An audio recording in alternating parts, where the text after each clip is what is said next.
Le César du meilleur acteur. Et puis on essayera un jour de faire une grande cantine gratos. Yes, we can. Serge Gainsbourg, bonjour. Il n'y a eu qu'un vainqueur, c'est l'espoir. Europe 1. Et à 7h24 sur Europe 1, c'est l'heure du jour où. C'était il y a 4 ans. Je suis sûr que vous vous en souvenez. L'épidémie mondiale de coronavirus, vous vous rappelez ? Tiens, oui, bien sûr. Coronavirus, comme on l'appelait à l'époque, 12 mars 2020, donc, lors d'Autriche.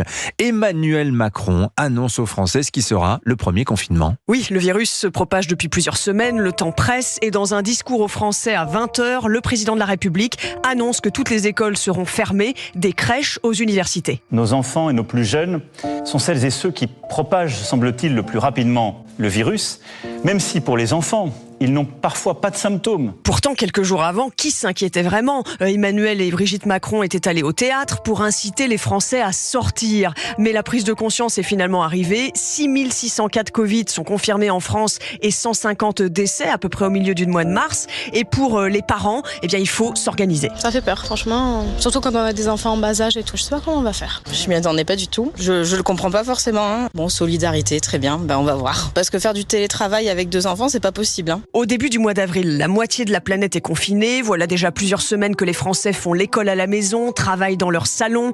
Les prises de parole politiques, elles, se contredisent. Le ministre de l'Éducation affirme que l'école est obligatoire. Mais quelques jours plus tard, l'Élysée annonce le retour à l'école au milieu du mois de mai sur la base du volontariat. Reportage sur Europe 1. Les élèves ne commenceront pas tous à la même heure pour éviter les attroupements devant l'école. Ils devront se laver les mains une dizaine de fois par jour à chaque changement de salle, se tenir à 1 mètre des autres dans les couloirs, dans la cour, dans la classe, et tous les adultes dans l'école porteront des masques.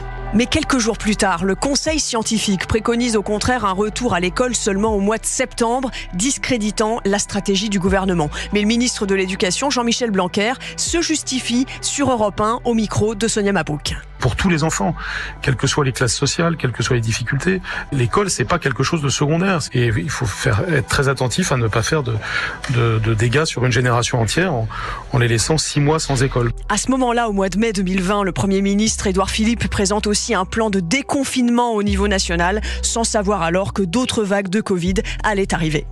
Merci Laure d'Autriche. Il est l'heure de jouer avec Europe 1 et le